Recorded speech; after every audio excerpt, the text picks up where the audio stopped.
நமஸ்தே. ஸ்ரீ அம்மா பகவான் சரணம். இன்றைய அற்புதங்களையும் ஸ்ரீ கல்கி பக்தர்கள் நிகழ்த்திய உன்னதமான சமூக சேவை பற்றி கேட்பதற்கு முன் ஸ்ரீ அம்மா பகவான் நமக்கு அருளியிருக்கும் ஞான போதனையை இப்பொழுது கேட்போம்.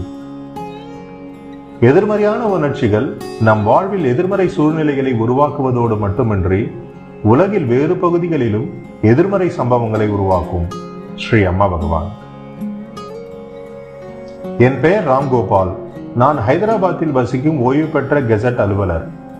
2012 மியப்பூர் மையத்தை சேர்ந்த கல்கி பக்தர்கள் என்னை ஏக்கத்தில் நடந்த ஸ்ரீ பகவானின் முக்தி தரிசனத்திற்கு அழைத்துச் சென்றனர். என் கை கால்கள் பக்கவாதத்தால் பாதிக்கப்பட்டிருந்தன.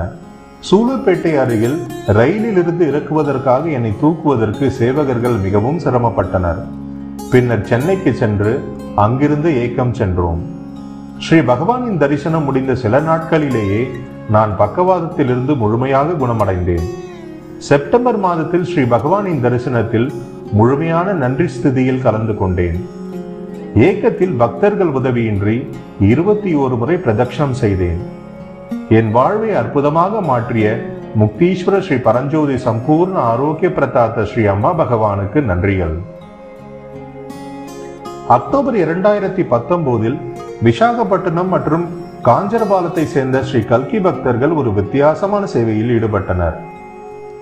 70 வருடங்களாக தண்ணீர் இல்லாத ஒரு கிணற்றில் தண்ணீர் ஊறுவதற்காக பிரார்த்தனை செய்து கவர காஞ்சரபலம் அருகில் ஒரு சிறப்பு பூஜை செய்தனர். ஸ்ரீ அம்மா பகவானிடம் கூட்டு பிரார்த்தனை செய்த பின்னர் கிணற்றில் தண்ணீர் வர துவங்கியது. 2 நாட்கள் கழித்து அற்புதமாக மழையும் பொழிந்தது.